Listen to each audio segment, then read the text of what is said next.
And that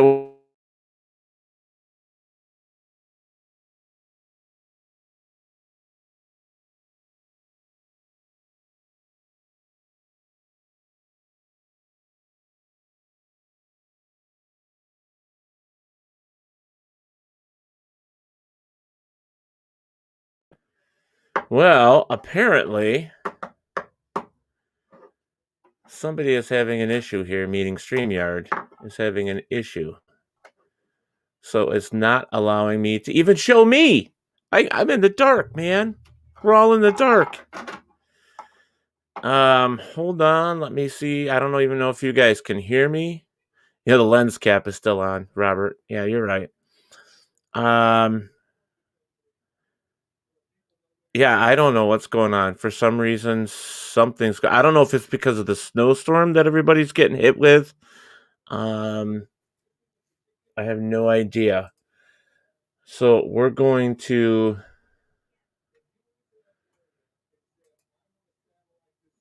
Let me see if this will work. Wow. This is bad. Okay, can hear and see. Can hear but can't see. You can see me? Shit, I can't see myself. What's up with that?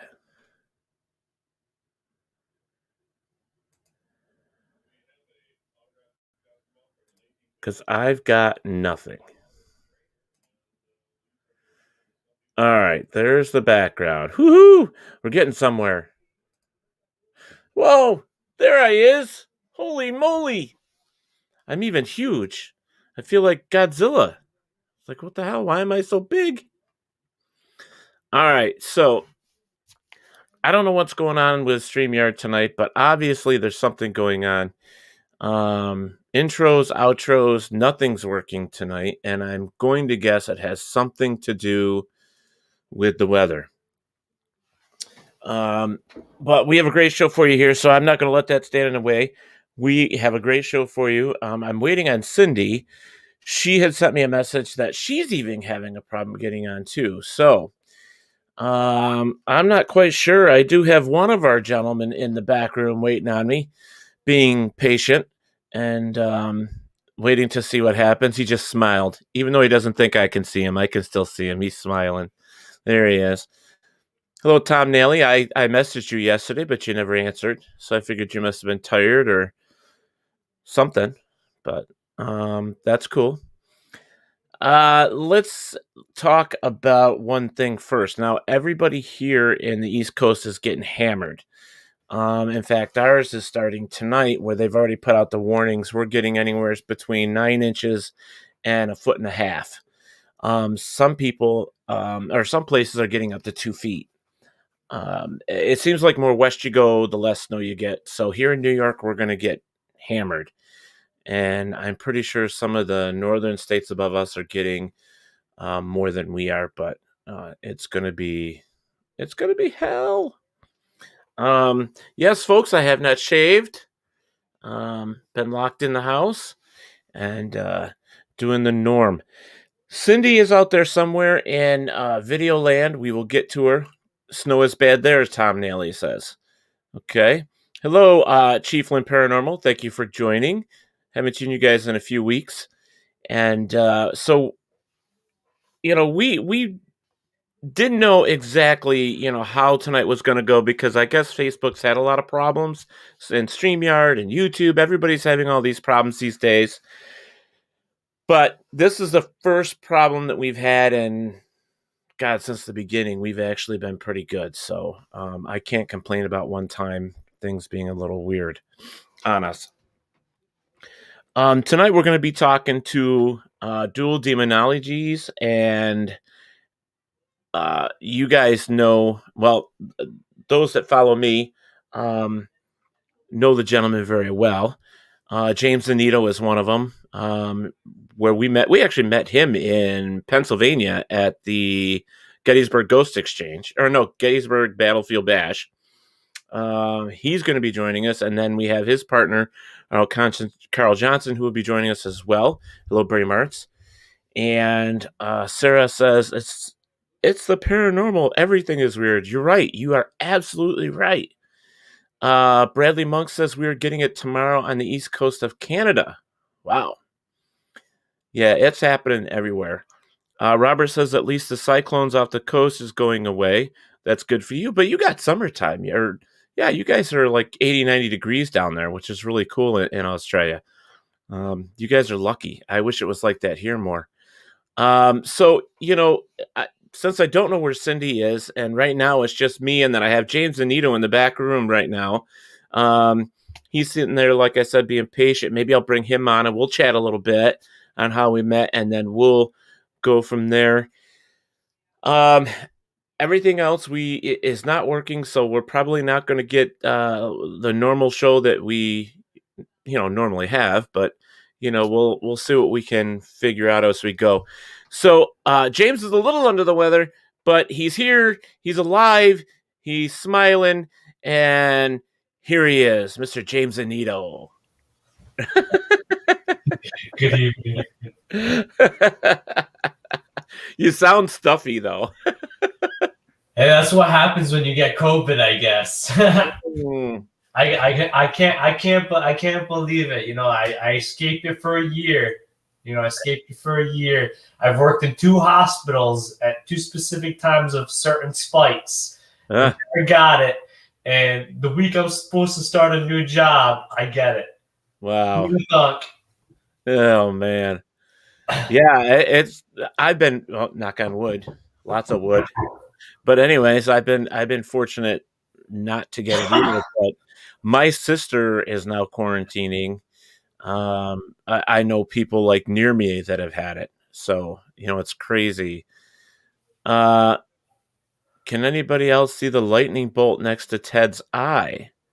You mean I don't see no lightning bolt? Do you see a lightning bolt, James? No, I don't. And I haven't taken any drugs for COVID. Well, he's clean, folks. He hasn't taken any drugs, so he's good. Sarah says, if you have been exposed to Carl, he will need to get tested too. Yes, Carl is getting tested. Carl is running late because he actually is, I believe, having symptoms right now. So I had symptoms starting Friday. They've simmered down, came back a little bit tonight, but I think Carl might not join us there.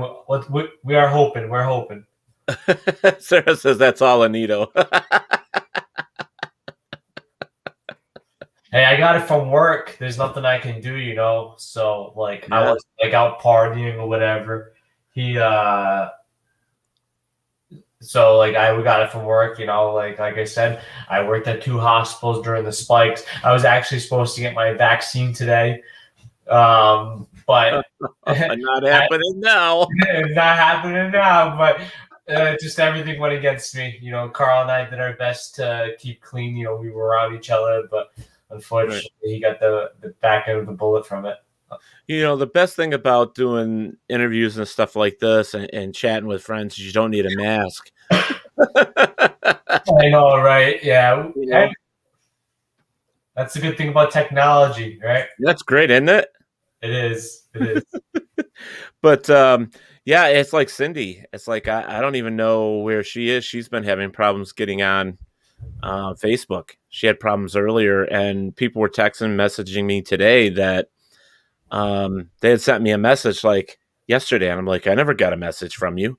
So it's like everybody's having issues. So Verizon to whatever. It's amazing, But speaking of masks,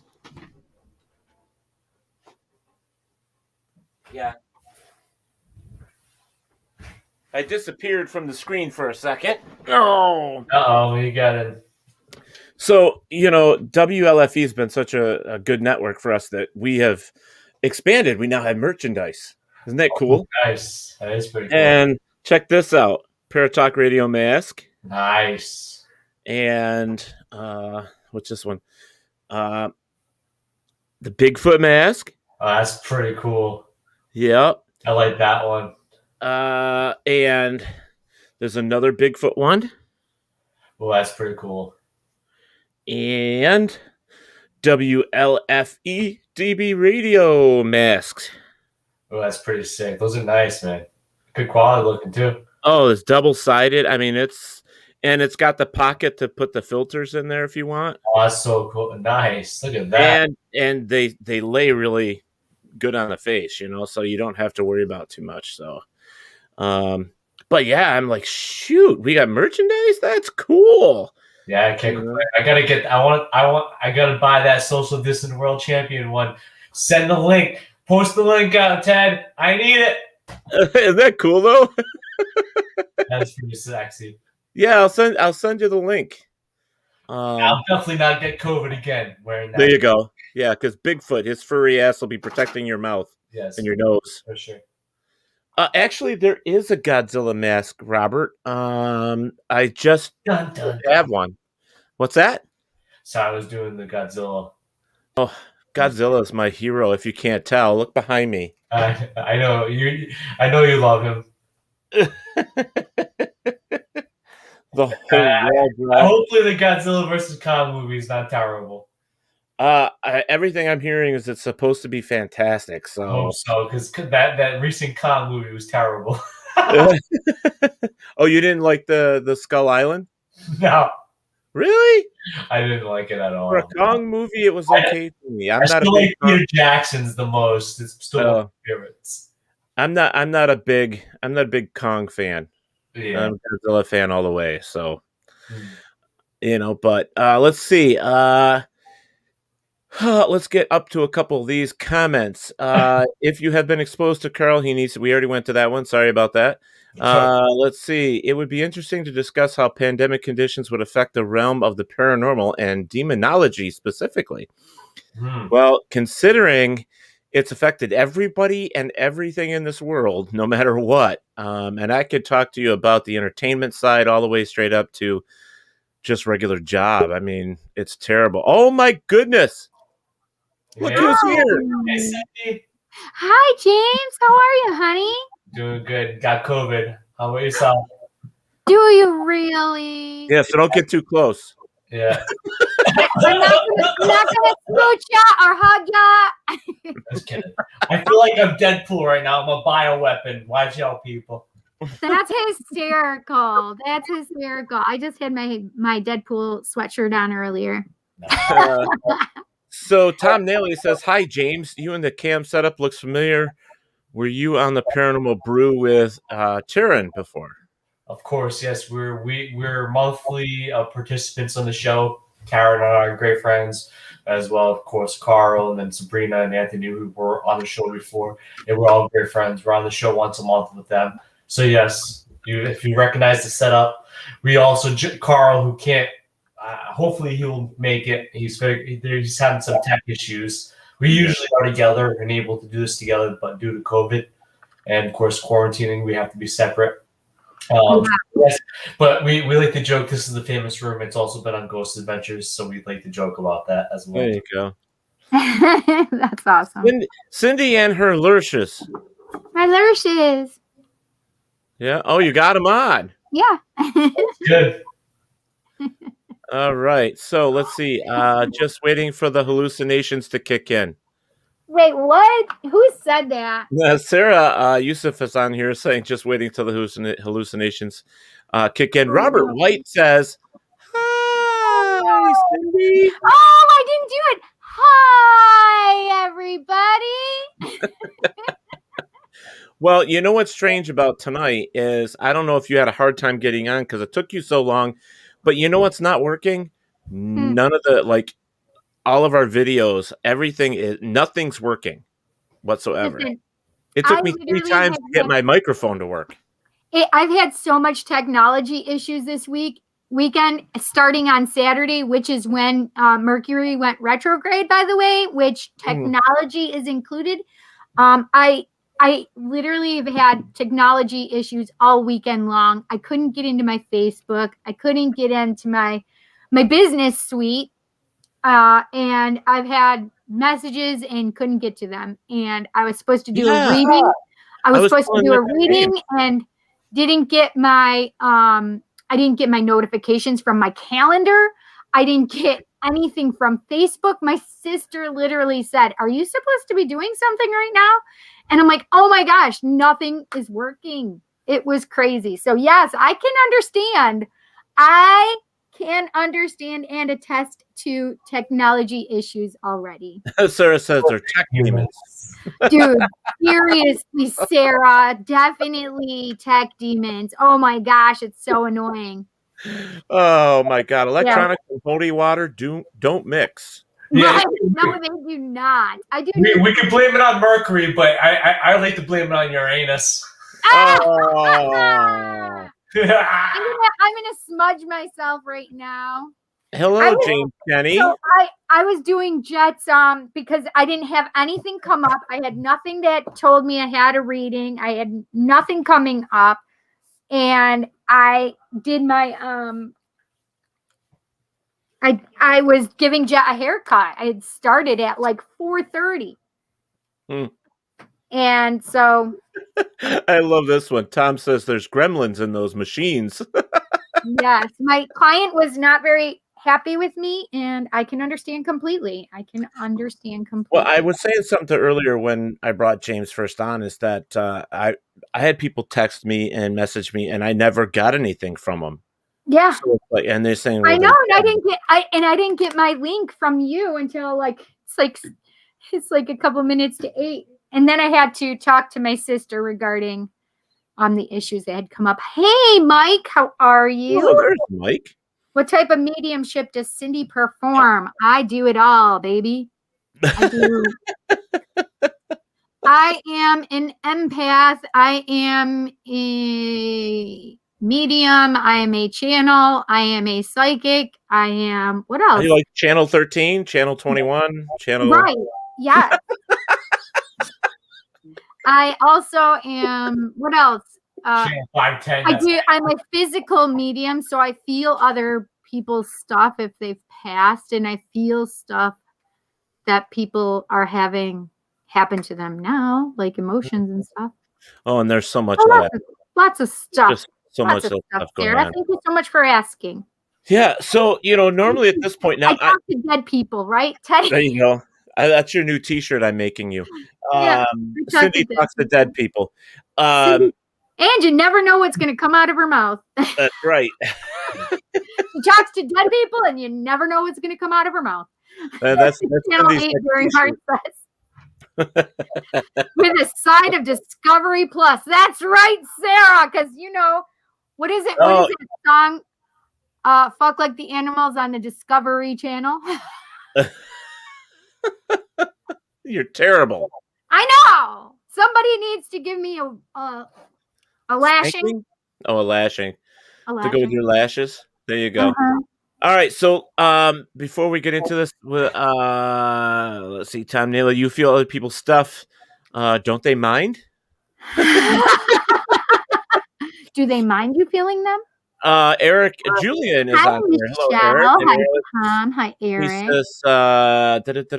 He says, hey, James, hope you're feeling better. Yes, honey. So are you having like symptoms? Can you tell us what you're feeling? Yeah, so weirdly how it happened, like I was telling Ted, I had worked at 2 hospitals prior at 2 different spikes. I was around it, and of course I was starting a new Amazon project for this job I was finishing off at. I started a new job the 8th. And so I was called Friday saying I was exposed to somebody at work with COVID. And I went to get a test that Friday, and that same night I started having symptoms. The symptoms started off with body chills and body aches, loss of smells, loss of appetite. Then I trained martial arts for a long time, and I've been punched in the head. I've had a lot of bad headaches, and I've worked in construction, fell off ladders. Mm-hmm. But I had the worst severe headache I've ever had in my life from Friday to Saturday, all day Saturday, midday to Sunday, with all those other things. No fever, thankfully. But those are and of course I was feeling better this morning. Now I have kind of a sore throat and the headache's starting to come back a little bit. So definitely after this, I'm definitely going to bed. But I'm so sorry, honey. I'll send you some healing energy. I appreciate that. I need it. Absolutely. James wants I'm a healer too. I really want that mask. I love that. You see? Yes. Yeah. Figure there for a second. Yeah. I don't know. I didn't know if I told you, Cindy, but we have a whole bunch of different style masks now. I know. I saw the Paratalkradio one. That was awesome. You saw the WLFE? I see the WLFE DB radio now. Hmm. I like it. I love the Paratalkradio one. Yeah. Oh. Did you lose your sense of taste? Technical difficulties. Yeah, I did. I still kind of I finally got my appetite today. I made country style pork ribs. I steamed them for 3 hours. So good. But I finally got my appetite back. But yeah, I still even eat in it because I did some Dave's Famous rub on it and stuff like that. Just like things that like pop. Like I still couldn't taste it fully, but I'm starting to get it back a little bit. Yeah, I was going to ask about that because that's one of the things they say happens is you lose. Yeah. Oh yeah, it was bad. I tried to eat peanut butter to get some protein in me because I wasn't eating really. Like I was like bedridden. I was hurting really bad. So I tried to get peanut butter to get some protein, and like the peanut butter didn't taste like peanut butter. Like it, they taste like schnozberries. It tastes like schnozberries. Schnozberries taste like schnozberries. I feel like I need to lick the window. Yeah. Oh, that's terrible. Hey, Bob Burnell, how are you? Let's see. Joe Chase, hello. Great mask. Ted, thanks. Appreciate it. So normally, actually, I keep forgetting this. Cindy, I had a dream last night. Oh, did you? Something we've been missing on our show. What? And because we've been having all of these technical difficulties, I couldn't do it tonight. What? Tell me. Our weird news. Oh my gosh, we haven't done it in so long. Almost a year. Oh my gosh, has it been that long? It's been almost a year. So hopefully this will clear us so that next year. So next Monday we can do it again. Hey, this is going to be my 3-year anniversary in just I think it's like just a couple weeks. Wait, what is James doing?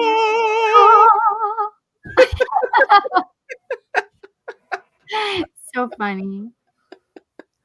Oh my God. So really like they do on the Discovery Channel. That's the song. I'm not kidding. It is. So usually at this time, what I do is I talk about our guests a little bit, like I give you their a little bio. Yeah. It was like it's just bad people, so you just get one of them. I miss Invisible John too, Barry. So does Teddy. Like I said, Carl, I think, started getting symptoms today. I think he was exposed, so I don't any tech issues. So. Oh no! It's terrible. It's terrible. I mean, I don't wish that on anybody, to be honest. I don't either. I have so many people that have been sick and are getting sick, and so many people that have been in quarantine that are not sick, and just Right. Some people that they've had COVID. It's been the time frame being up, and it's weeks later, and then pneumonia starts. So it's bad out there. I'm too stubborn. Everybody keeps telling me to get rest. I really should. Like the crazy thing is, my body's so used to getting up at 4 a.m. every day. Like today, like last night, I went to bed at a decent time. I woke up at 7. I was like, God damn it. 7 o'clock in the morning, like not like 10, 11, noon, 7 a.m. I'm like, what the frig? Oh no. Oh, Joe Chase, I'm sorry you had it too. He said he had COVID. Oh man. Sorry to hear that. Yeah, so many people. I know a lot of people that have, so it doesn't surprise me. They're saying that everybody will get it at least once. That's what they're saying. I really can't. I will not be able to take any of the protocols that they're using for people with COVID. I'm allergic to those medications. Yeah, so you better not get it. I know. No. Spirit's got to protect the fuck out of me. There you go. All right, so let's get into this. So I'm going to read what we have. Carl's not here, but oh, stop it. Phone just kind of kicked into. There we go. Am I okay? You guys aren't hearing an echo, right? No, you seem to be fine. Perfect. Guess what? Hi, Carl. There's Mike's not on though. His mic's not on though. Got to turn on your mic, Carl. If not, he can at least do charades for us. Right. No, you can hear me now. Hey. Yeah. Anyway, you can adjust your camera down. Oh, I'm going to, yeah. But perfect. I can take off my glasses. Yeah, I had to do mine off too. Yeah. I'm trying to turn this mic way down though, because I got somebody else here. You know, she goes to bed real early. Let me see. I'm looking for adjustments here. See, this is the first time I used this computer. I had to cheat and use another one because I just was not getting a signal through there. Mm. I did. I could read your lips and turn it down. You know. Yeah. You don't have any headphones, Carl? Not with me. No, I got them downstairs, but even then, not plugged in. Okay. I'd have to look. I won't have time to do that now. Let's see. Yeah. You hear a little bit of echo on first. Yeah, because it's so loud. Yes. Okay. Get. That may be as good as it gets. I may get a chair for you. Let me see. I'm just trying to see. Every computer is a little different that I use. So I gotta find. I gotta put these back on. Bear with me. You can talk amongst yourselves. Okay. I need to get on this. All right. So we will get right into this. Then I will start this like I do all the other shows. Normally, I read a little bit of the bios and stuff, and then we'll get right into it. Carl L. Johnson has been investigating reports of strange phenomena for the past 47 years. Let's see. And beginning with his association with noted ghost hunting couple Ed and Lorraine Warren. As members of team based out of Rhode Island College, Carl and his twin brother Keith were called in to investigate the Perron family's farmhouse in Harrisville, Rhode Island during August and September of 1973. And they alerted the Warrens to the Perron situation. 40 years later, this inspired a motion picture titled The Conjuring. Also, the books by Andre Correia herself. James Annitto, who is the good-looking sick one at the top of the screen there. James Annitto is a deacon and a demonologist who has worked alongside many other specialists in the field. James is also a paranormal investigator, researcher, and member of Sanctuary Paranormal, and the former founder-owner of Dominion Ministry. He has been in the paranormal field since the early age of 15. He started young, investigating graveyards and legendary surroundings in the New England area, such as Mercy Brown, Lad School, USS Salem, and Slater Mill. His knowledge of the paranormal came from reading many books in his early age, watching Unsolved Mysteries. That's all of us love that show. Scariest Places on Earth, and then eventually, Ghost Hunters increased his interest and knowledge of the field. His first ever experience came when his aunt showed him a ghostly figure peeking out of a window during one of their vacations. Interesting. That is a long bio. I'm only going to read that much of it right now because Mr. James wrote a whole novel on this. Perfect. Unless he wants me to read the whole thing. No. I'm too spooky this way. I look like a floating head. I love it. Wow, it was such a good atmosphere. I liked it. Yeah. I did too. Now we can finally say that Carl's in the dark. He's coming out of the dark. You see that? Yep, I saw that. That was like, oh, what is going on there? Oh, I'm with you.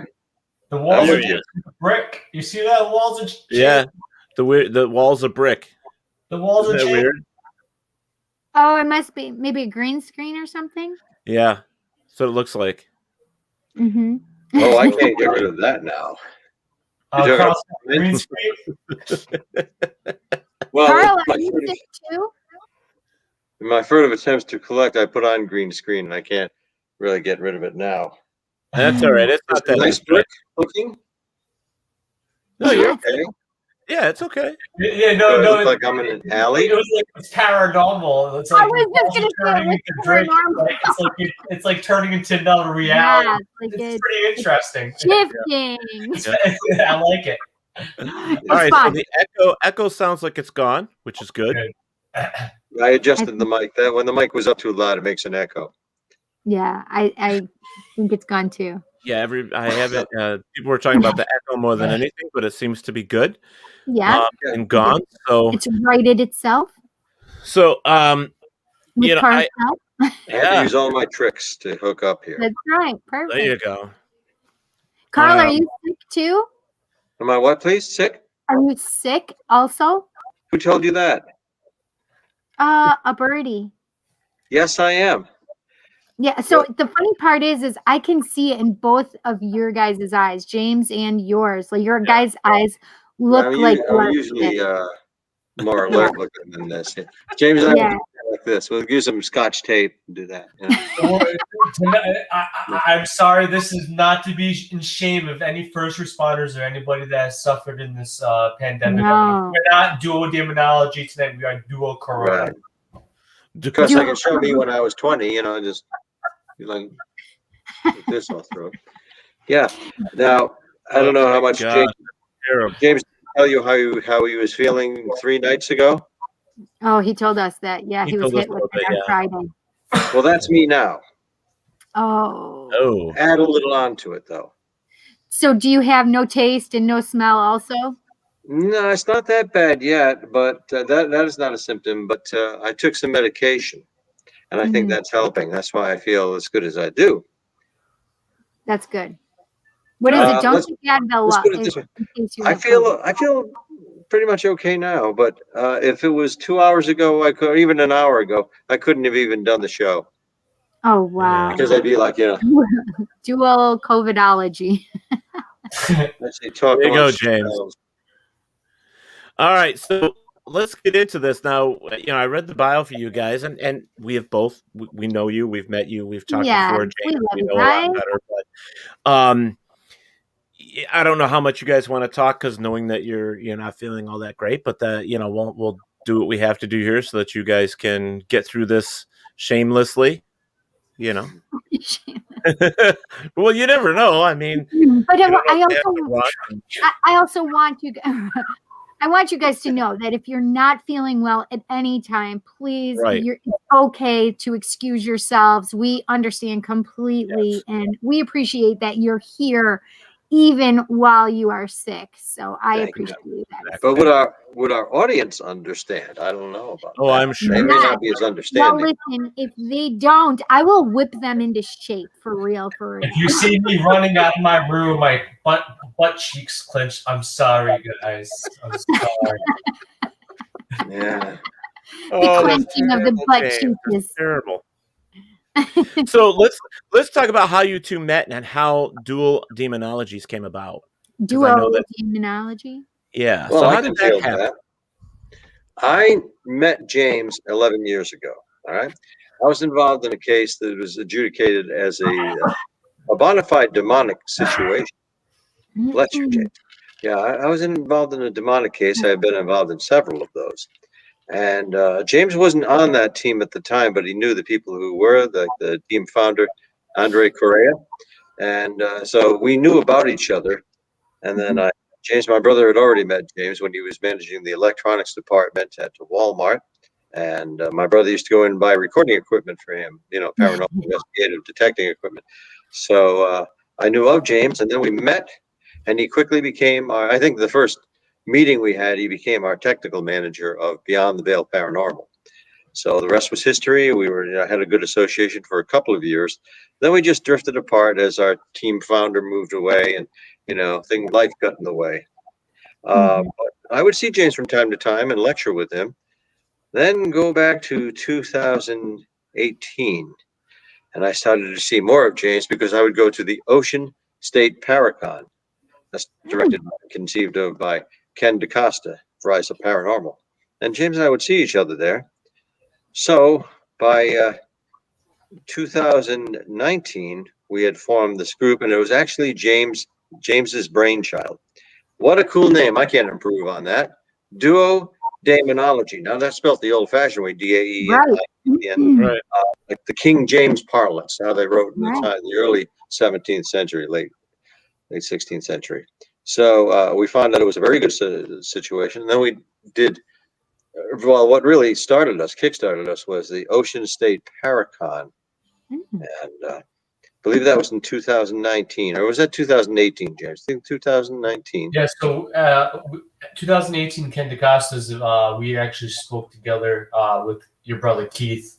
Yes, we did up on the stage in 2018. And then 2019, I asked where basically the formation of it started. I was speaking at Mass Paracon, which is ran by Sam Baltrusis, and I was supposed to do a demonology lecture, and Carl and I had done a fantastic job with his brother, and I thought, of course, it's about giving back and giving knowledge to people. So disseminating. Let me get Carl on board too. I look up to Carl as my mentor and one of the people that I have looked upon this field as a person look upon and a way to approach myself in investigating. So, I said, let me approach him to a special guest lecture with me at this Massachusetts Paracon, and he did. We were one of the largest crowds. People loved our talk. They loved our chemistry, and we had a great synergy between the both of us. And I think that we decided, especially with Elise Marco Carlson, who manages, who directs, and who's also Duo Daemonologies historian, as she is the president of the Johnson Historical Society in Rhode Island. She and Carl run Panorama Paranormal, and Elise was really the key factor of getting Carl and I kind of conversing again. We had communicated, but we really hadn't worked together in a long time. And Elise was really the kind of the compound to the reason that we kind of associated. And we all three of us came together after Mass Paracon, met for coffee, and that's a year now later, and a very busy 2020 year with Duo Daemonology, and some of it caught early because of COVID, but it's been a journey. And Carl and I known each other for 11 years, and he's a legend. I know some people look upon people, and Carl was the first investigator in the Conjuring house, and 47 years of experience. So just learn and work with this man. It's great, and we learn from each other. Yeah, so you could say we actually we knew we were onto something good in September of 2000, actually August of 2018, and we solidified the deal in September of 2019. And Elise was with us for all of that, and that's right. Pretty much got to know Elise, and James mentioned that Elise Gianmarco Carlson is our manager, and she's also a team member. Just Duo Daemonology sounds better than Trio Daemonology, but our chat room, is the duos and the trios. I like the on your website it says Dual Daemonologies as a research unit comprised of demonologist Carl L. Johnson and James Annitto. It is the central goal of Duo to legitimize demonology, study of the lore and tradition of quote-unquote wicked spirits through application of scientific method. I think that's very cool. I like that. Yeah, that's Carl's definition of demonology. Of course, there is a more Merrimack dictionary definition to demonology, but that is Carl's, and I actually appreciate that definition. I think that's a better definition than the standard. And that Carl actually wrote that, so I give kudos. I designed the website. Carl wrote all the literature on the website. So very much a joint effort. And, Yes. That's awesome. That's the very succinct version of demonology. Is the systemized study of the lore and culture, the lore and cultural traditions of wicked spirits. So, but I mean, we can talk about it. For instance, there is scholastic or academic demonology, and there is applied demonology. And James and I incorporate both of that. Applied demonology is when you actually go out into the field and meet people, or they're consulted online, and you correspond with them. And academic demonology is just reading up on it. So we have to be both. Right. Yeah, absolutely. Which makes sense. I mean, you don't want to go into such a thing without having the education and the knowledge behind you. I mean, could you imagine? Not knowing what's actually happening or going on, having no clue. I mean, well, thank that's you. where it would get scary, because then you're not braced for the unexpected. If you can possibly prepare yourself for the unexpected, that's what we need to do. Right.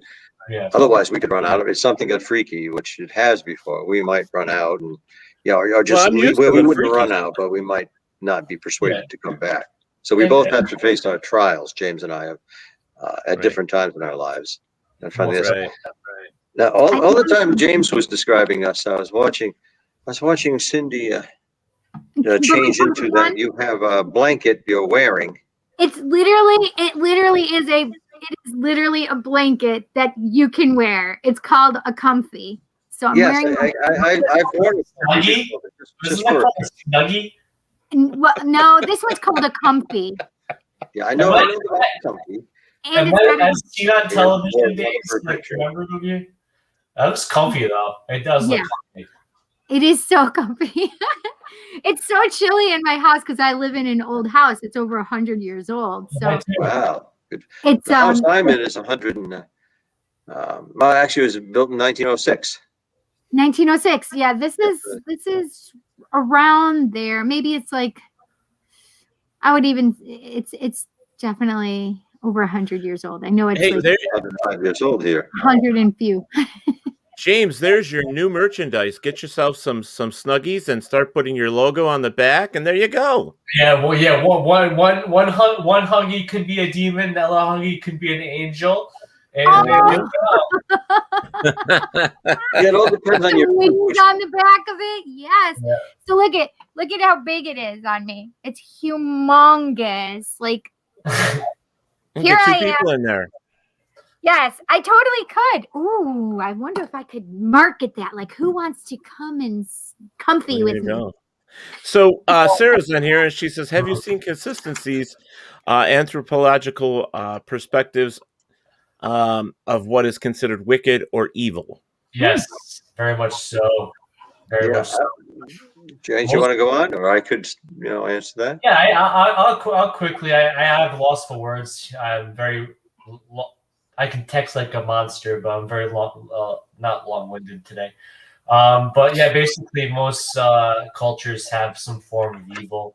A lot of the incorporations in our Western civilizations is from Epicurus with the Odysseus and karma, of course, dualism, good and evil, but of course the Eastern cultures of two as well, the yin and the yang, and of course Shintoism and Japanese culture. Of course, there's many forms of evil. So an anthropological sense of civilizations and that adaptation of evil, then it's been around for a very long time. Hinduism, 4,400 years old.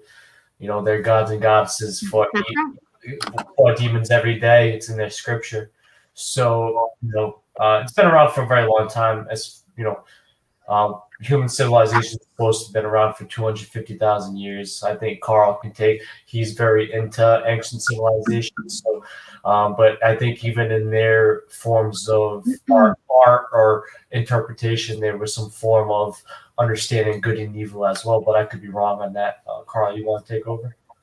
Well, I equate evil with inconvenience. If it's not working for us, if it's harmful to our stability, our mental outlook on our survival itself, then it's it's very convenient to the demonic spirit. It's just fine. But it's like a predatory animal. They've got all their stuff together. They want to go out and kill. That's how they survive. But to the animal that's being stalked and hunted, that's not very convenient. I've got to say, by the way, James is speaking surprisingly well for somebody that's been through what he has, and he ate a nice dinner. Yeah, he said he didn't taste much of it, but he had a nice dinner. Yeah, he said he definitely couldn't taste the peanut butter he had earlier. No, but he had a nice. Usually I say, if I'm not there, I say, save some for me, James, but probably not this time because we'll just reinfect each other. Well, fortunately, if you have it, we have antibodies for 3 months. We're COVID free for 3 months. Right. Is that what it is? Start to finish, right? Yeah. Yeah, because after you've had it, they tell you not to get tested again because you'll show for 3 months that you have COVID. Yeah. Oh, I have a test coming up tomorrow. I'm pretty sure I'll test positive. I'm not sure, but I probably will because it's coincidental that I would get some kind of flu bug at the same time. Yeah. So were you around somebody, do you think, Carl, that had it? Yes, James. Oh, no. All right, so Sarah's back in here. She says, how does this apply to the applied sections of demonology? Well, it's good. I'll take the first answer on that again. Sure. It's easy because when you're dealing with, in applied sense, we're dealing with people. And when you're dealing with people, each person has a different characteristic and a different personality, but they do come from the same cultures their family members came from, and you can follow that lineage, especially a lot of ideas of people's belief in curses and other forms of diabolism and forms of wicked or evil. When you're dealing with people, Carl and I tend to believe in the way we apply demonology and the way we've come across it in our experiences, and more so specifically me. Is that we can take those cultural beliefs, the laws and traditions, the myths, and the characteristics people have documented for a long tenor of time, and things we've studied or experienced firsthand, and equate that and apply it to a case-by-case basis. Okay, we've experienced this before. How does it relate to this situation? And a lot of the times that we deal with people that are dealing with oppression or possession, there always is some form of trauma that they dealt with in their past. So where does the trauma come into play? So when we're looking at anthropological viewpoints and like cultures, we can take their faiths, the structure of their pathology, the physiology of who they are, their background, and then apply it to why they're dealing with preternatural phenomena they could be dealing with. So it has a lot of connection. I don't think I could have said it better. I don't think I need to add to that, really, except unless anybody's not clear about what I mean by applied demonology. Mm-hmm. It's intervention, really. These people in the chat room are pretty smart. I don't think. Yeah, Sarah's got some great questions. Yeah, so, Sarah's a smart audience tonight. Yeah, Sarah had followed it up as just as there are different types of modalities when applied to exorcism or deliverance. Okay, so I just saw Deliverance and I thought of the movie and I scared myself. I'm just saying. You watched Deliverance? You watched Deliverance? Deliverance James and I was saw that 3 weeks ago. I'd seen it, of course, before. It's so scary. Okay, and I just bought it. So the 4 of us just linked. There you go. I haven't seen it in a long time, but this is like the second time the Deliverance has come up. Were we talking about it, Teddy, or I don't remember, but that's it just It's creepy. It's scary. Because I had never seen it, so I just purchased it. So. Oh no! Yeah. Whoever it was that I was talking to about it, we were like, there's, oh boy, you got a pretty mouth. Oh my God, that's the one. You got a pretty mouth. Squeal like a piggy. Yeah, that's what I was thinking. Pretty mouth. Yeah, I mean that's that movie is so convincing because the performances are so good that you believe them. Good, it terrified me. I'm like, I can't watch this movie. And you think of deliverances, you think of like Christian some form of expulsion ritual, and then you get that movie, like it's like what the hell? Yeah. Oh yeah. The gritty and realistic movie. Yeah. So we've got favorite line. I know I'm going to get to the question. We have favorite lines. Like if I'm down in a southern state, like with James especially, and like GPS just isn't doing it for us, you almost want to ask somebody. Just when you're going to ask somebody directly, I always say, hell, all these people are related. That's a line from the movie. Yeah. Another thing I say is, if I'm upset with somebody, I'll say, "Isn't that pitiful?" Talk about your genetic deficiencies. Or the everlasting banjo song. Oh yeah, that's true. Oh God. Oh God. Sorry. That's I annoying. Pass out and eventually like this. Okay, maybe I'll join in on that. We can be dueling demonologists. There you go. That's a knee slap. That was pretty good. Yeah. All right, so all the dual possibilities. Sarah's come back to the very definition of evil is subjective. How do you thread it all together from an outside perspective? Well, evil to one person would not necessarily be evil to another, except there are some common denominators. Everybody agrees that backing into somebody's car and not leaving a note is quasi-evil. Right. Eating McDonald's is definitely evil. That's an evil experience. Yeah. I'm evil. I eat McDonald's. James eat McDonald's. Listen, it's evil that McDonald's is so addictive. Yeah. I wonder why James keeps getting up. I hope it's not what I think. His butt cheeks weren't clenched. He said if they were clenched, that would be the. Yeah. Keeps on He's clenching the butt cheeks. Clenching his teeth, right? Fantastic. This is his. Yeah. Okay. So evil is interpretative. It is an interpretation. What's evil to one people may not be to another. But like if you do something that's seriously injurious to another person and it's not, well, I don't want to say if it's not deserved, that's evil. Can I take Sarah's question? You know what I'm talking about? Sarah says, do you believe that the pandemic makes people more vulnerable to negative influences and or creating more opportunities for interference? So the answer, go ahead. The answer should be no. Correct. But I believe the answer is yes. Yeah. Well, my thought is that it's been there. It's always been there. You just haven't paid attention to it because you have other things. But now you have so much more time because you're in your space so much more.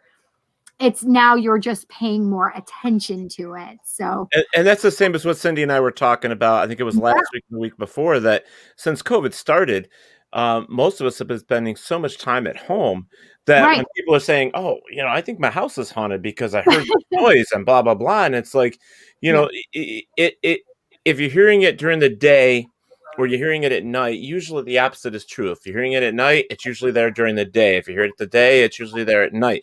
If the place is really haunted, then it's been there all along. You just didn't notice it because during the day you went to work, so you didn't know it was there. And so now you're hearing more, seeing more, and because you're stuck in four walls with people that you love, you love them today, tomorrow you hate them. I mean, there's so much negativity out there in this world because of this that, sure, I'm sure there's opportunities where. But people are also at some point. people are also more willing to say, oh, it's negative that, I can't stand my husband now, right? I mean, divorce rate did go up. It did go up. But the thing is those issues were there before the pandemic. You chose not to look at them, right? Right. It's not that these just have like miraculously appeared because of the pandemic. That's not what happened. You just chose not to spend 24/7 with that person who is completely negative and bringing you down, or abusive, or etc., right? Or misogynistic, or whatever, right? I mean, these things are always been there. You're just choosing to do better for yourself, or they're choosing to do better for themselves, right? Yeah, I think also the pandemic too, we forget that if you look at the psychological ramifications of cabin fever, it doesn't really relate to mental health disorders as many people think it does. But one thing cabin fever does is, of course, I'm already in 4th day of quarantine, 3rd day of quarantine. I'm already going crazy. I'm used to going to work every day and doing something. But cabin fever it creates sadness, it creates anxiety or irritableness. Right. And those are things that can, of course, if you are in your house, like you're saying, you don't if you're having a haunted house and you have this irritability, the sadness, it could create an echo in what you have in your house, a haunting, or it could create psychological issues or personal issues, mental issues. There's so many things that can happen just from being in the house for a long period of time. And of course, losing people, and there has been great death. The numbers have surpassed some of the worst deaths in human history with wars and everything. So, of course, great calamity could bring a thinner veil for some people's opinions. So there's so much that could go a part of this pandemic. So we're going to get to a couple comments here. Sarah's just like, that's not evil. That's just plastic. Right. Yeah, that's an opinion. That's an opinion. Exactly. I think listen, if you put a chicken nugget out, I did an experiment. Chicken and french fries. The boys, sometimes when they were little, they would drop a nugget or something and you wouldn't see it. If it was in the couch or they were throwing it around, whatever. Boys are boys. Don't question that stuff. What you should question is that if I found it a week later, there was nothing wrong with it. It looked absolutely the same. It didn't look dehydrated. It didn't look anything different. It was terrifying that the chicken nugget and the french fries looked the same. So I literally did an experiment. We put it in a dish, and I specifically took part of a hamburger, I took a chicken nugget, and I took a couple fries. And those things did not mold after a week, and I was terrified and threw them out. That's paranormal. It was terrifying. Those are alien nuggets right there. Another dimension. Oh God. So I choose to try not to. I will eat the cookies, Mrs. Fields cookies. Those are genetically made cookies too. I know they probably are. Those cocos in there aren't real chocolate chips, girl.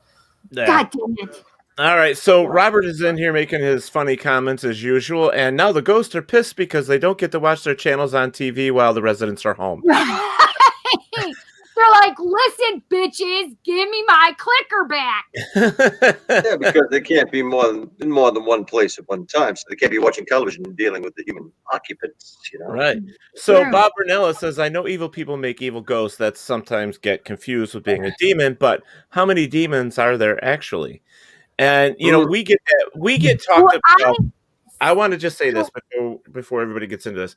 We have talked about demons a lot. I mean, we just celebrated 5 years, and we talk about that a lot because of the amount of people and paranormal investigators and so on and so forth down the line that say, oh my gosh, it's a demon, it's a demon. We even had to rebuttal a case because a team went in, they used a spirit box, the word demon came up, the team told this person that lives in this house they had a demon and left. So now these people are sitting there going, what? I got a demon and you just leave? So, I'm gonna let Carl and James answer this, but I just wanted to say something. Go ahead. Technically, I'll let Carl answer most of this. Okay. I'm getting exasperated here, but technically there is, per liturgical sense in the demonology, the theological standpoint, there's supposed to be like 7 million demons. Oh my gosh. Well, I heard 72 for King Solomon that he had done. So that's what I was going to put my 2 cents in. King Solomon, 72 demons. 72 demons. Listen, I can't be thinking about 8 billion demons. That's like the planet. Well, those are just the ones who were building his palace, too. There may be more. Mercy. Solomon. I think the number of demons is equated with the national debt in the USA. I think it keeps rising. More than right. Well, there should be a finite number, but we don't know if that applies. I don't think demons are being created. I think there's a finite number, and it's probably fantastical how large that is. And you know what a billion is, of course. Mm-hmm. You take 1,000, which is 10 100. Take you a while to count to that, and you multiply that by 1,000, so you get 1,000 1,000s, and that's so that's a million. Then you've got 1,000 million, and that makes a billion. So that's a lot. So I hope that answered your question. No, innumerable. Yeah. There's no answer.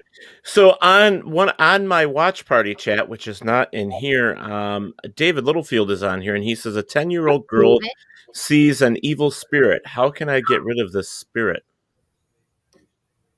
She could grow out of it. You could right. have an situation where somebody comes in and banishes it and does the best, because there's a certain power in that. If it's an innocent child, and children are innocent, then it can be more effectively dealt with. Because if it has to target a child, then it has a certain weakness to itself anyway. And the person casting it out would be more inspired to do so, to intervene or intercede. So, I think part of it is ignoring it, believe it or not, or waiting for the child to grow out of it. But if it's persistent and really causing trouble, then call James, call Carl. I was just gonna say, is it okay if I passed your information along to him? Actually, it is. With me, it's fine. Yeah, I think with James too.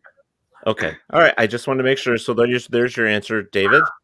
I want to say hello to my niece Samantha. How's David doing? David, how are you doing? Yeah. We think about you. Going back over here. This one's to Cindy. So are going into enter a new age of understanding once this thing is over, Cindy? Say that again. So I think what she's asking is, do you think we're going to get a new age of understanding once the COVID is over, I think? This is the thing is I've already had so many people come to me because they were just not doing well during this pandemic. Like they were in a bad spot because they really just wanted to know what their purpose in life was. And I've had so many people that have actually started their spiritual journeys now. So it's a lot. And it's more focusing on ourselves and paying attention and self-caring and really seeing what we want to do in this life and where our purpose is and what we're doing. So the thing that's going on in this universe right now is that our vibrations are being raised in the collective conscious. And as our vibrations are rising, we have all of these other things that are happening. Right. And that we are taking, that we're really, it's become so apparent that we have to take care of ourselves individually. And as we take care of ourselves individually and focus on the inside, love ourselves on the inside, that reverberates and extends to the rest of us because we are all one. We are just one, people. It is not, oh, Carl and oh, Teddy and oh, Cindy and oh, James. It is all of us because we all have this thread that runs within us. And we are all the collective. So yes, there are implications of this pandemic that we're really paying attention to now because we are so able to focus on ourselves and the people around us, right? Okay, also sorry, I was looking it up quickly because when I said 7 million demons, there was a Dutch physician, Johanna Weber, I believe. He was a demonologist, and he wrote Suero de Marcia Daemonium.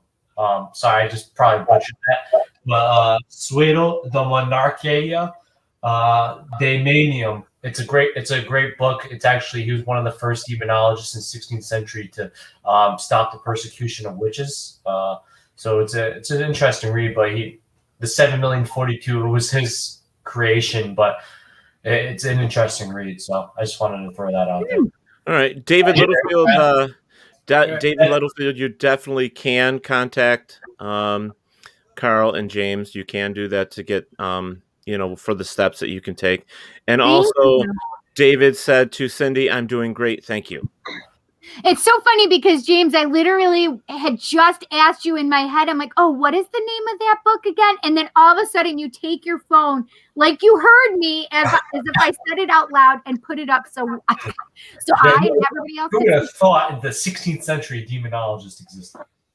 Well, you have to think about it this way. I mean, you had stuff back then that with the persecution of women mostly, because you had the witch's hammer. And I mean, that was the way that we could get rid of women, because they were the abomination. They were the sinners and enticing of men. Right. And the way that they would get rid of them is by calling them a witch. So it makes perfect sense in that they would have something where. I'm feeling a little emotion from you, Cindy. Yes, the women became the scapegoats. Those times, I just have been watching things on Netflix, like period pieces. Like one of them is Reign, REIGN, which takes place in Scotland, England, and France mostly. And I have to tell you, I've had some of my past lives like coming up, and it's freaking me out, right? So like I've had things coming up and I'm like, oh my gosh, like this is a trigger for me. Like there's so many triggers that happen because of these shows. You're welcome, David. Also, I wanted to come back because I wanted to bring in hold on one second. Chanel says, just remember, if your absence doesn't bother them, your presence never meant anything to them. So it must be to the demon part of it, I guess. I'm not sure what that applies to. I could relate that to something that, that means. Go ahead. I mean, I guess that means like COVID. Some people find they're immune to it, but if you take a stand, you're going to be targeted by humans and by the demonic realm. It calls to mind something Ed Warren told me. It's always stayed with me. He said, once you are marked by the demonic realm, once they recognize you, you are never free from them. You are forever marked all your life. Kind of like a UFO and alien kind of thing? Yeah. Or the famous Padre Pio, who's canonized as a saint. He always, and this is James' specialty, Padre Pio always had to deal with afflictions all his life and struggles, because he did, he was always battling against sin and trying to keep that out of his life, but he was human, and he was a stigmatist, would bleed out of, the wounds approximating the wounds of Christ and the cross, his forehead and hands. So he was somebody, it didn't get easier because he became a saint. It became much more difficult for him, much more of a challenge. Yes, Sarah. She said, still getting flack for the Garden of Eden. And nobody's going to forget about that. Yep. And she also put on there more like the mark of Cain. Ah, yes. Yeah. But she said right before that, demons will create energetic states by which they may feed on, more like the mark of Cain. And yeah, I get that, right? Mm-hmm. So let's but we just call it negativity, right? Right. So going into your website and doing some research and stuff in here, you guys also have a podcast. Oh yes, generally a weekly podcast, and that took a week off of it, which is probably a good thing now. But trying to do it. We took a couple of weekends off during the holidays, and it's somewhat like your show. And Right. we'll have a guest on. We have a panel. Sometimes the panel is James and myself.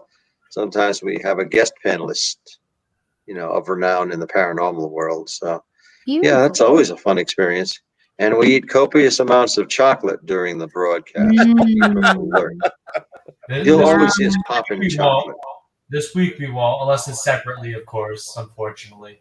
Right. Yes. Yeah. Well, I really like also. I think we had one on our page for GVPI there for a while. Your paranormal glossary. I mean, you have that as well, which is very cool. So that if anybody wants to know what these words mean, the definitions are there, which is very, very cool. And that will get expanded. And I just been a little lazy, been going through a lot, but I actually create those cards individually, but it will eventually get updated as well. Well, I just think it's cool that you actually have one. So I mean, that's something that I think more websites should have, especially if you're looking into get somebody to help you. Right? You really need to have that stuff to make sure that they're able to handle the situation that you think you have. I like James's black kitty back there. Yeah, did you notice it was a black cat? Yeah, he's a piece of crap. Don't give him attention. What's his name? I guess he's been acting up. Oh, you hit that was a good shot. Like that was a good shot. That's Chance. That's Chance. I really do love him. I'm sorry. That was not animal abuse, guys. That's how we show our love around here. Wait, what is his name? Chicks? Just kidding. His name is Chance. Yeah, I've had him for 10 years now. He was by chance that I got him. Aw, my kitty is 10 years old too. He's 10 and a half. He has an attitude. Yeah, Simeon. Oh, and Sale's here. Oh my God. Yep. In the name of Christ. In the name of the Father, Son, and Holy Spirit. Yeah. Sarah says, don't forget the book. Carol's book. We don't want to forget about the books. I should have gotten a copy. I could. Oh, he's got it good. You mean that one right there? Shadow Realms Demonology Handbook. That's very where is that available? That's a panoramic view of that book. That was a good view. That was good, yes. Yeah. In the back cover. You're hired, James. You're hired, James. Should go on The Price is Right. You see her spread those legs? I mean, what? Oh my God. And there's some nifty photos of that too. Yeah, that's precisely 300 pages. And, it just turned out that way. And that has a glossary. That is a glossary of terms and an index. Look at the splendid illustrations you see. Yes, I do. I see that. Similar Baphomet and the temple, the seventh seal of Solomon. Yeah. Mm-hmm. So we got a question here for Carl. Sure. The question here for Carl is from Chanel. She says, Carl, do you feel autistic children are more vulnerable to the dark forms or the angelic forms? Well, if it had to be one or the other, I would say more angelic, but that's where it doesn't seem they see things more. I've talked to autistic children and they tend to see it more, if not be so affected by it. Oh, that's a nice picture of me. That's a beautiful There's a handsome guy. So so my theory is, Carl and Chanel, that children that have autism, children that have ADD, ADHD are just working on a higher vibration than the normies, right? Those that have these things, they just have a higher vibration, whereas they can see, sense, pick up, whatever, more than a lot of people normally can. Well, in a sense, they're developmentally disabled, but they're also accelerated on certain levels. My nephew, my brother Keith's son, Keith Jr., he's autistic, profoundly autistic, but he has vocal capacity. He talks well. And sometimes he'll come out with something that seems so astute that I want to say, you're fooling us. You got a real mind in there you're hiding away. Oh, they do. It's just that it's kind of like they have their own world rather than being in ours. They're just perceiving a hell of a lot more than we are. Yeah. Okay. So I just want to put this up here. Sorry, real quick. That's why I was laughing. 'Cause there was a couple things here. So Shadow Realms Demonology, Carl Johnson. So, yeah, James, I asked you to do it for me, and somebody already beat you to it. So it's but either way, it's cool. It's right there. And David, over on my watch party. Actually, there it is. Now it's popped up. Now you can see it. And it says Dual Daemonologies, James the spokesmodel. Who's typing this stuff out of you guys? Who are you guys? Is it one of you guys that's typing this? Should we have an audience planned, I guess? No, we don't know. That's Elise. Oh, okay. Elise is doing it. That's hysterical. And this is if it's a really good question, and if it's topical to our discussion, then that's probably Elise. The power of Paratalk compels you. I was just going to put that up. That is Robert. That's Heather. Heather started that though. Yeah, that is actually compels you. I like that. Well, yeah, it's a T-shirt that we have. It's called "The Power of Paratalk Compels You." Yep. That's too funny. I posted the other day of Hulk Hogan doing a slam on Reagan. It says the power of Christ compels you, brother, and he's going like that on Reagan. But I want to get back to that question about autism, and okay, yeah, we can do that.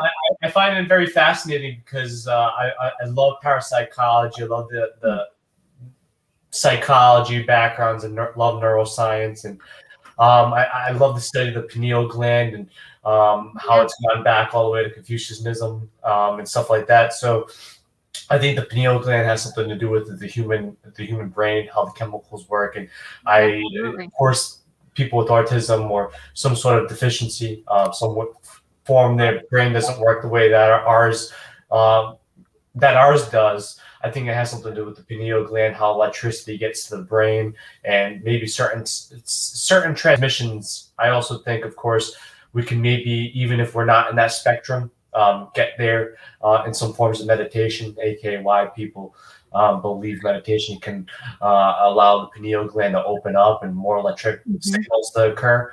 So I think that has something to do with it too. It's the way that maybe their brain transmits, and because if you think about it, if you look at the forms of radio transmitters and how we, of course, receive audio data that we call it EVPs, right?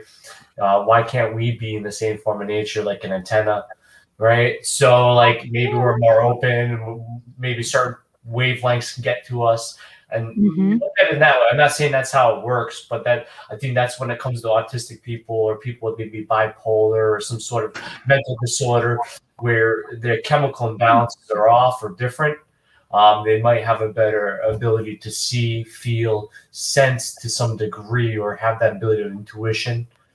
So it's interesting to me. My uncle's autistic, and he's never seen spirits, but I could see where it's a possibility. As well, because they care a lot less about the world around them, and so I can see why it could be occurable. They're more internally driven, more intrinsic. Yeah, less. They have a lot less sound to drown out. You know, like there's more ability for something to intertwine and intercede and communicate to them. Because with us, like normal day people that don't have autism. We have so much outside noise, we're not able to concentrate what could be trying to reach out beyond us, and there's sometimes too much noise. And for people that are autistic, there's not that much noise to them. You know what I'm saying? No. It's actually opposite. It's actually opposite. They are hearing everything, and it's very difficult for them to discern because your brain literally has its own. In normal brains, your brain siphons out and is able to put things into categories and puts them where it's supposed to do. So if you're trying to take a test, your brain automatically goes to, okay, well, we've got the birds singing, can't pay attention to them, and puts it. But people that have autism, they hear everything. People that have ADD and ADHD, it's the same thing, and they can't discern.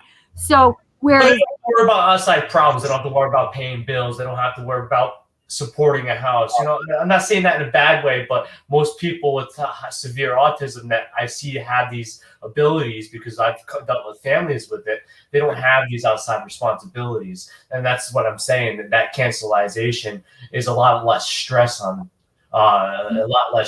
induced on people. Yes, they have stress and they have these disabilities, but in the same form, there's a lot less outside nature involved as well too. You know what I'm saying? It's just that they have to go inward, so they aren't focusing on all of those things. Yeah. Okay. Hello, Eric. Okay, so question that came up. I was trying to find it here. Yep, there was another one. I want to comment on my book. Of course, it's not the definitive work on demonology, but it's a perspective, a series of essays and case histories that it can be useful to a demonologist. It's just one more. It's one more tool to have in your arsenal. Is the book? I think it's an enjoyable read. It's got some humor in it. It would have to be if I wrote it. Along with my co-author, Lana. Okay, so this was the question prior to that we didn't get to right away. Is doesn't constant play on important role? Does that not involve some form of understanding? Yeah. So understanding between the person who's being oppressed and the demonic entity, perhaps. I know. I was confused. What was it? Where was it before? Like, I guess we need to know. Does consent play an important, like consent? Does like for the demon to come in, or is it like consent for the fact that like if they're dealing with a paranormal situation and you enable that, like is that like the enabler, or like it's kind of a loose question. I'm confused. Well, consent could have a broad definition too. Yeah, definitely. Consent could be an invitation that somebody deliberately offers, or it could be something where somebody's despondent and they start saying, "I don't care about my soul," the devil take me. Yeah. They become, it may not be overt consent, but because of the trauma, some induced trauma or seriously unresolved conflict, the person is inviting it in, not even knowing they are. That's another thing that there should be a rule against it, but apparently there is not. All right. Okay. Geez, we've been talking right along, and I didn't even check to see. You have to do the Yeah, I am going to try and do a quick, a quick commercial. Let's see if this works, guys. Hold on a second. We'll stay with you. All right. Well, stay with me just in case, because you never know. Worst that happens is we log in again. Yeah, well, right. Yeah, but you should be okay. But let's check it out. Paratalkradio is a member of radio.com. Download the app, search Paratalkradio. One word. That's it. Pretty easy. Is not short.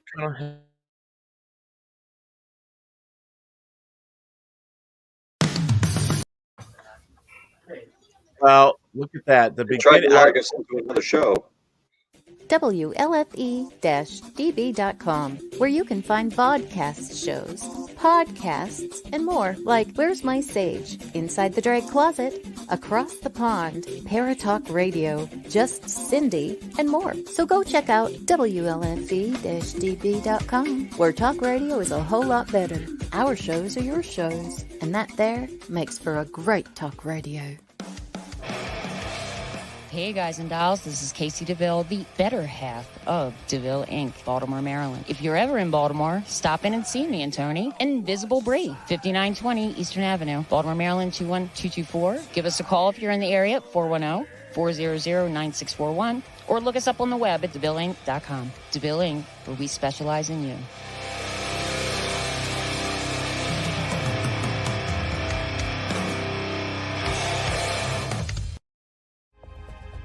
Ted Van Son Jr. is a seasoned investigator and well-versed in the ways of paranormal investigation. He is now ready to share his ideas and unique approach with all of you. Flashlight, recorder, and comfortable shoes. Hit the ground running as you follow this easy step-by-step guide to a fun and thorough paranormal investigation, perfect for first-time and lightly seasoned investigators. Think outside the paranormal box. Learn all about the technology and techniques used back in the early days of paranormal investigation. You can find these valuable resources online at Goodreads, Barnes & Noble, Walmart, and Amazon. Get yours today.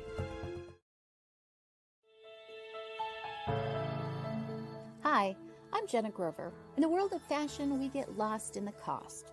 Everyone wants that special piece of quality jewelry, but they can't afford it. Not on my watch. I sell handmade quality jewelry for a fraction of the price, and that includes jewelry made of sea glass, natural stone, crystal beads, glass beads, Bigfoot jewelry, and more. If you don't see what you want, email me, because I make custom jewelry too. Check out my website at gbythesea.com. Also, you can email me at jewelry@gbythesea.com.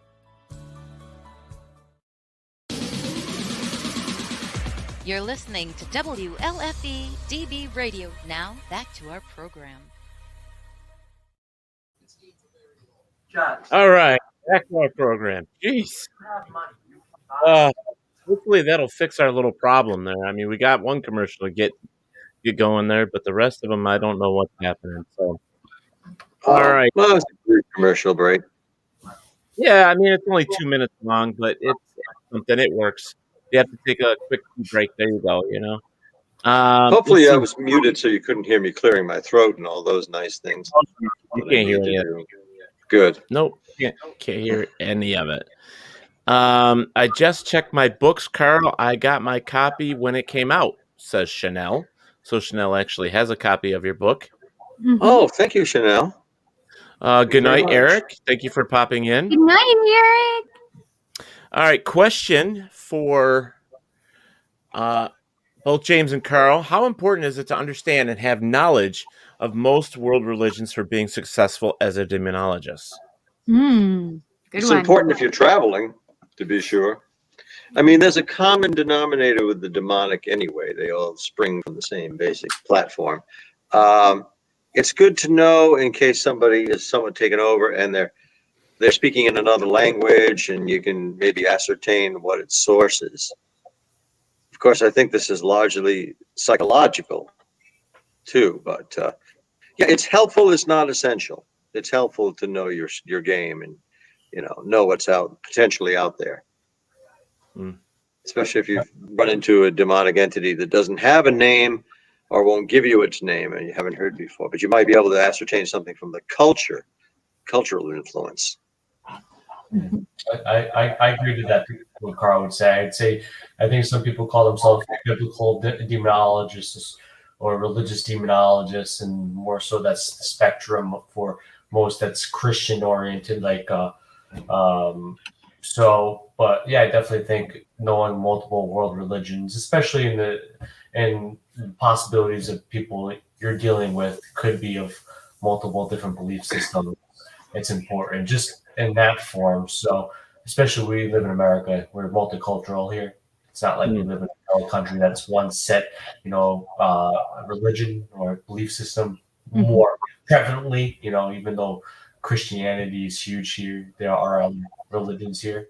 So I think it's important, but it's really dependent on the person. But I think, like Carl said, the more you know, the more you learn. I think knowledge is power, right? Why not learn it if you can? Mr. Kenny Biddle has joined us as well. He's in the chat room. He says, James, why do you look high? Well, because James has COVID-19. Yeah. Wait, who said that? And I wish I was high, but I'm not. There you go. So Kenny Biddle said that. Because So I was high. that's I funny.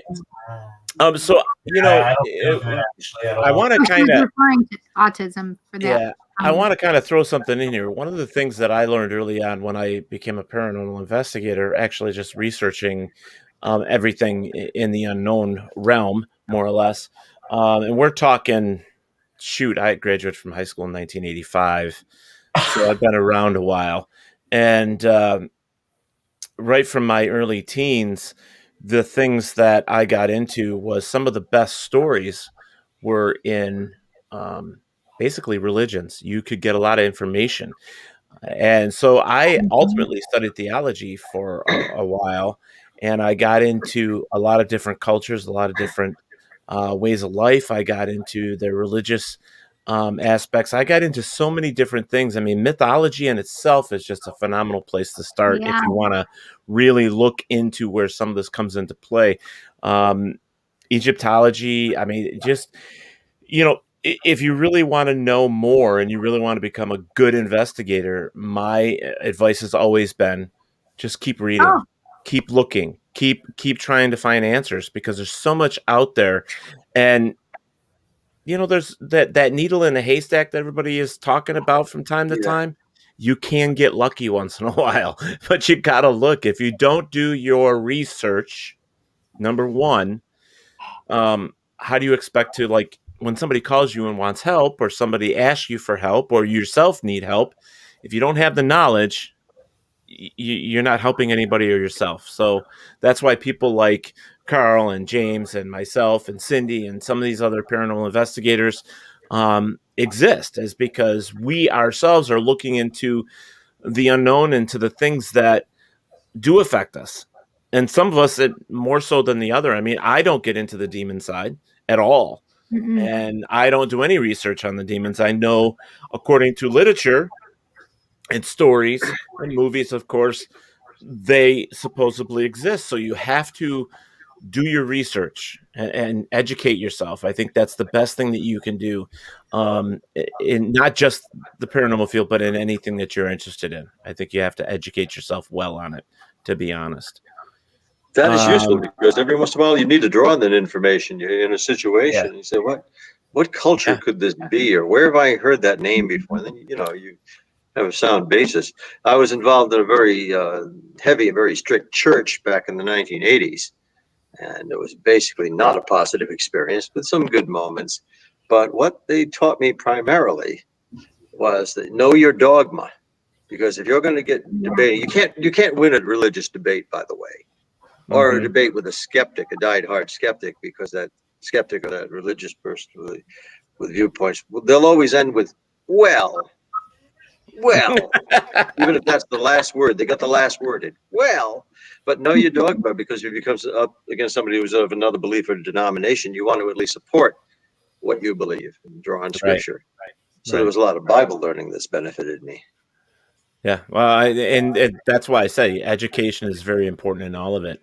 I don't care where you come from. I mean, just as an example, back in the 90s, I did a case, and the symbolisms I mean, you don't see that much today. I don't, at least, but the symbols, and some of your local police departments, they'll say, hey, they just know me because of being in the paranormal so long. Hey, have you ever seen this symbol before? And they reach out to you, and it's something where you do have to have knowledge of. And the best way to do that is to do your research. You have to educate yourself. I mean, there are so many books on symbols. You could probably fill up a whole library shelf full of them. I mean, 3 or 4 of them probably, but always educate yourself. That's all I can say. Let's see. Chanel said, I had the great fortune of meeting Ed and Lorraine when I was still in high school. I also met you and your brother Keith in Chicago a couple of years back, Chanel says. Hi, Chanel. Well, I guess I'm in good company then if you met the Warrens as well.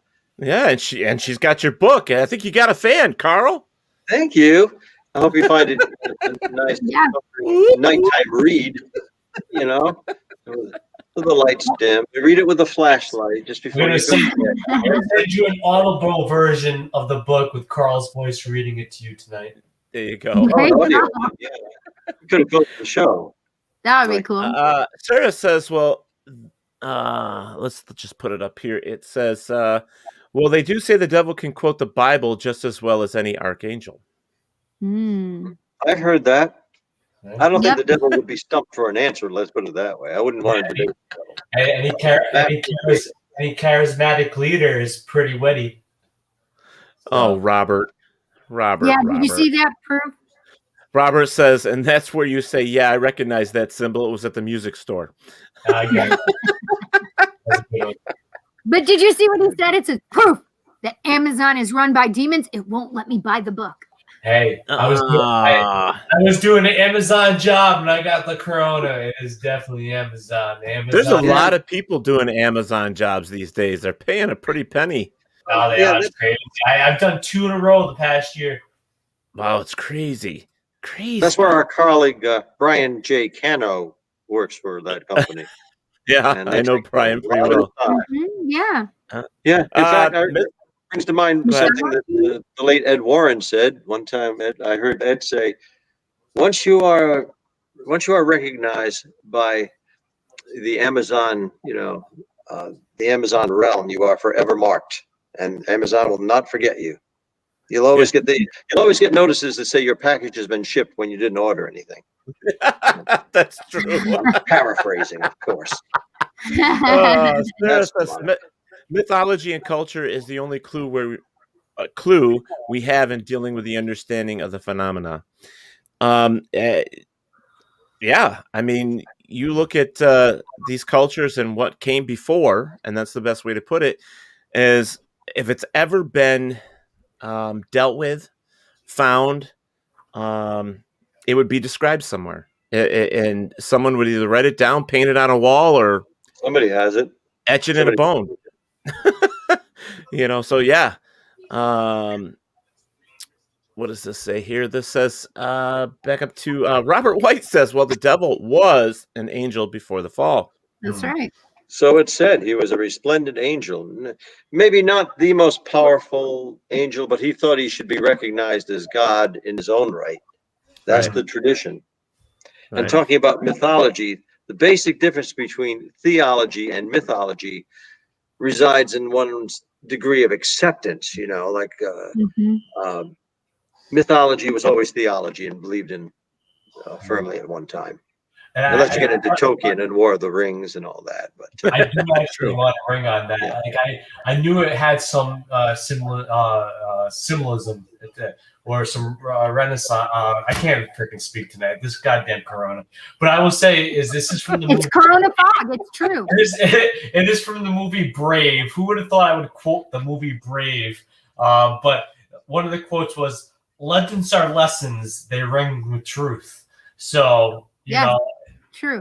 I like that. It rang when I heard that. I was watching it the other day with my son. I was like, "Oh, that's a pretty nifty quote."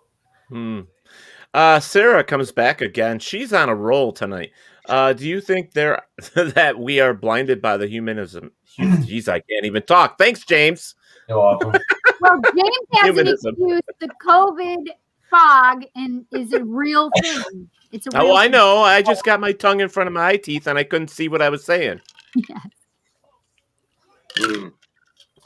Are we blinded by? Yeah, of course. Yes, definitely. I think. Yeah, that's where I was going to go. So. We don't remember anything before this incarnation for the most part, right? I mean, there's reasons that we don't remember past lives. There's reasons we don't know about the other things, about what happens in spirit, right? Yeah.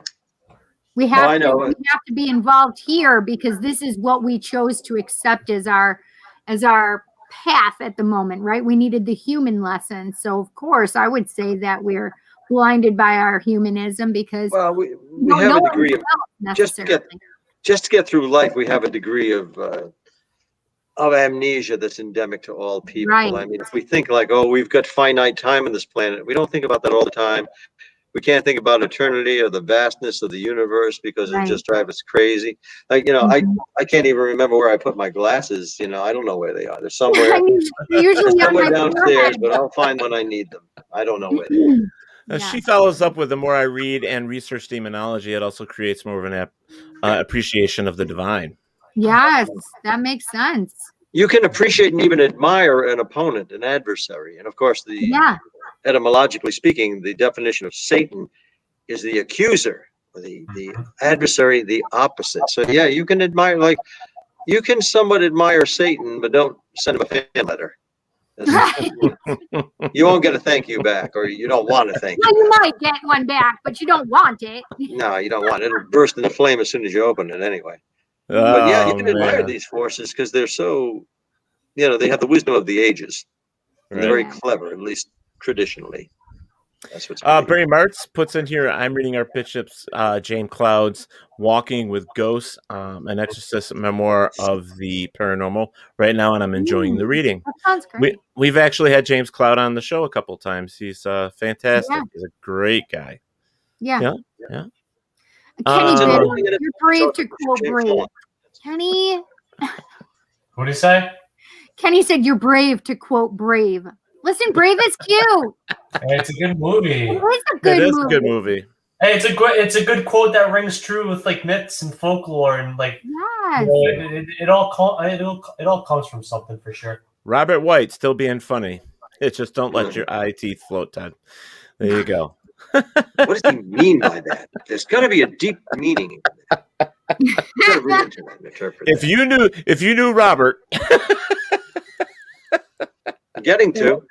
yeah, well, Australians, they don't have much to do over there right now. What? I'm just picking So on him. crazy. The I mean, continent good. is confined. All he does is play with stones and birds all day long. And those birds just come into his house. They'll just come and sit on him. Yeah, I know. Did you see him? I mean, he had them all over his arms. Just, That's crazy. I'm like, that's nuts. All right, so Sarah says Disney is its own religion. In a sense, you can look at it. It is. So, Disney is. hey, look at. I'm a big Star Wars guy. Like I'm a fanatic. Like I think I logically probably know more about Star Wars and the history about it more than demonology and religion. Let's be honest here. But in that same sense, though, is talk about Australia. In Australia, the Jedi is actually a real religion. Well, yeah, Darth Vader refers to, sardonically, Darth Vader refers to the Force and the Jedi tradition as, in like an ancient religion, an obsolete religion. Well, it's good versus evil in the whole spectrum of it. Like the chosen one, like they always thought like Anakin. Let's get into the spectrums of Star Wars. Like Anakin, of course, being the chosen one would bring kind of peace to the Force. But in reality, of course, if you bring back to the study of afterlife, right? Death, for there to be life, there has to be death. So in that same thing, Anakin was the death that created new life, basically. So that was basically the whole meaning of Star Wars, that death brings life. Yeah. See, Well, I'm not a Star Wars fan. I'm a Star Trek fan. Oh, there's a lot of philosophy in different religions and culture and cultures really is. in Star Trek, especially the original series. Yeah. And we have a question. George Lucas collaborating with Steven Spielberg, when they came up with the concept of the Force, and it was mostly Lucas that developed that, he distilled all religions into a basic format, a basic belief, that there's a higher power it can be tapped into, and that's simply called the Force. Can't call it Jehovah, or it came from Buddha. Yeah, it's a lot of the Force. Mm-hmm. The Force will be with you, Luke, always. Yeah. So for people that don't know their religions, let's talk about religions a little bit, I guess. So Shintoism, which is very keen on what the Jedi belief system is, Buddhism as well. It's a lot of mixture of Eastern beliefs. But of course, the true tradition of where the Force came from is a belief system called animism, which most people don't even know what animism is. Animism. So that's where the Force concept came from. That's where George Lucas got it, from animism. And okay, so we got the heart, the center, the chakra. Yeah. Right. Okay, so we got to go back up. We got a lot of comments in here. Going back up to Chanel, she says, "How do you feel about the shams and the paranormal? Do you call them out?" Oh shoot! No, it's none of my business. People used to pick on me for being young and saying I shouldn't be a part of this field, so I'm not going to do the same. I know Carl's been far around a lot longer than I have, but I remember about 9-10 years ago, these people called the demon doctors that used to do what Carl and I do, and still do to this day. I remember. They call themselves the demon doctors, and they used to do, this is before Zoom and stuff like that, but they used to do Skype exorcism videos for $1,000. So there's been shams There's been shams. There's been shams on television. Whoa. They eventually come and go. You got to let them come and go. But all you can do, of course, what Carl and I can do, what Cindy and Ted can do, all we can do is preach. This is what's out there. This is what's possible. Be careful. And that's what we can do. But they call people out. That's not my business. I'm not a shit stir. I don't. They'll make their own bed and then they'll have to sleep in it. Yeah, and that's true. I mean, what is it really? What are you accomplishing when you start calling people out? I know some people. In most cases, like today, because of the way people are today, it just makes it worse. It really just makes it worse. And I've been on both ends of criticism, and you just have to take it with a grain of salt and a shot of tequila and let it go. A little twist of lemon or salt around the edge. Yeah, my feeling on shams in the paranormal, I enjoyed working with them. What can I say? Well, the thing is it's not even just the paranormal, because within everything out there, there's a sham always somewhere, and it could be cooking cookies or whatever. It could be anything. It could be. It could be. Dark side. We have cookies. Yes, I know. I love that. Isn't that great? Spaceballs. This is awesome. So we do have another one in here. Says I still see a lot of people doing online exorcisms. There's a lady on TikTok that does it. Oh God. Oh, that's terrible. TikTok has everything these days. I know, right? What is it? What is like the TikTok video begins like thriller, the exorcisms. That's fantastic. You better highly medicated, and very entertaining. Yeah. That shot does the body good. There you go. Robert White says shitsters have really long sticks with deodorizers on the end. I love shitsters. The poo puree. Hey, that's a product that's going to come into its own. That's commodity. If you look at Amazon Prime will offer that to you. Kenny's saying to James, man, I feel you, James. Sorry you're feeling bad, he says. Oh man, yeah, I'll pay for that little lunge I did.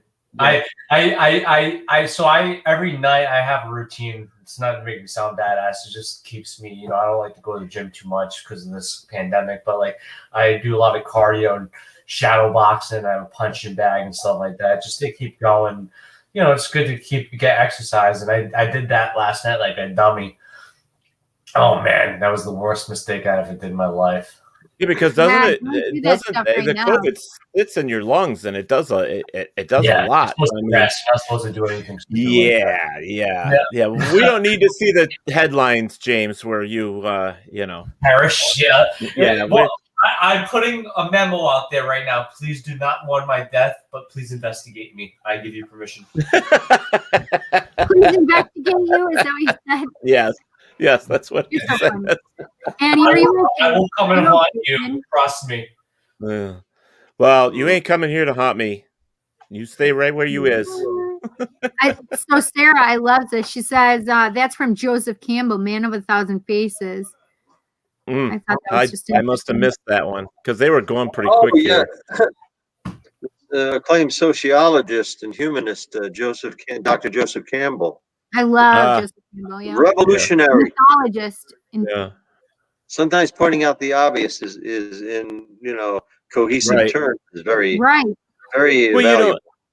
Let me ask you a question. I mean, Carl, specifically with when it comes to you guys going to help somebody out and stuff, is it sometimes it doesn't have to be so complicated? It can be very easy.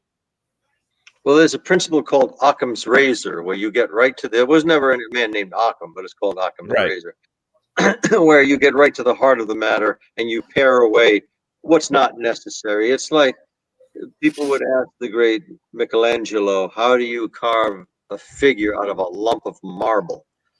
And his answer was, I simply chip away at whatever's not the figure. Right. That figure is in there. That image, that design is in there. Yeah, it's already in there. Away until it's exposed. So that's something like that, you know. Generally, the simple, and Occam's razor states that generally the simplest explanation is the true one. And I want to cap on what James said. This is the first day in 1 year. It was like a year ago, within a couple of days. This is the first day I have not done my workout, my exercises. Wow. Never took a day off. But I was going to start with my push-up, but I just couldn't even do that, you know. No, you need to take care of yourselves and really just need to rest completely. And that would have pushed me over the edge, I think, you know. So well, what was it? Poor Dougie, I love you for getting you sick. At least we're COVID brothers now. Yeah. Brothers in the COVID. Yeah, that's the symbol for COVID transmission. Brothers in the COVID. You know, the thing is they said that with and it's a lot of people, even us that didn't catch COVID, but we weren't able to go outside. I mean, the COVID puts on between 19 and 25 pounds. You know, with this whole thing. That's what they say, that because you sit home, just the pandemic, people were complaining that because they weren't able to do things and go out, and because of COVID, they gained 19 to 20 pounds. It's amazing. Well, because you're not as active as you were. Right, but you could still go outside and walk around. You could walk around the park or whatever. You can still dance in your house. Carl and I dance in my house all the time. Like, yeah, he has a good playlist. I mean, there's a difference. You can choose to eat and be docile, or you can choose to still do something. I mean, that's a lot of weight. You know what I mean? Really. I'll go back to it. Well, if I gained 20 pounds, that would put me over 200. I'm over 200 now, so that would put me considerably over 200. And people don't believe it. You know, people look at me, they say, there's no way you can be 206 pounds. There's no way you could be that old, you know. But I am that fat and I am that old. It just doesn't, I don't show it very much, you know. Oh, I got a comment, but I'm keeping it to myself, Carl. Oh. I like this, what Robert said. Robert said, it is theorized that the time of Indiana Jones was all a dream while Han was frozen in carbonite. Where the hell is that? I must have missed it. So people frozen in carbonite really do dream. I had wondered that. And they're blind for the first couple of hours when they are. Hey, Tommy, how are ya? Yeah. Robert razor close as a shave on your money back. I was just getting there. Yes, I was just getting there.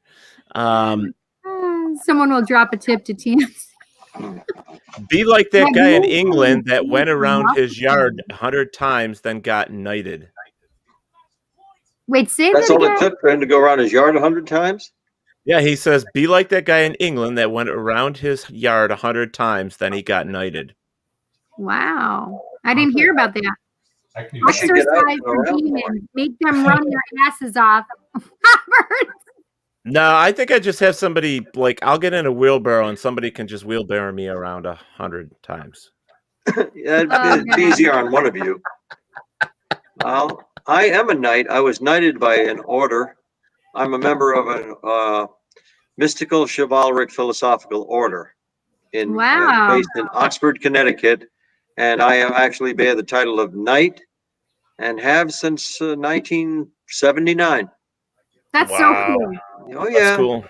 It's true. I have the credentials. Yes, we call him Sir Carl of North Providence. I would like to Sir Carl. The landlord of the house, he calls me Sir Carl. Kenny says that's why R2-D2 appears on the wall in the room of the Ark. And he also appears on the wall of the famous room, too. Wait, I didn't ever catch that. Is that true? That is the famous room right there. Yeah. Hey, Carl, the answer to your question about the knighting was he raised, look at that, 60 million pounds for charity. That's amazing. 60 million pounds is more than 60 million American dollars. Like, that's a lot of money. Yeah. That's about 70 between 72. It's like $1.50 per euro, right? I was going to say it's like $20 for every. It's probably at least like $1.50. Well, yeah, just add a third of that. The basic formula is add like a quarter of the amount onto that, almost a third. Right. Not an exact figure. Yeah. So I would say that's probably about right. $75 million for here. That's amazing. I take it that walking wasn't done all in one day and night. You know, I think he continues doing it. More power to him. Mm-hmm. Yeah.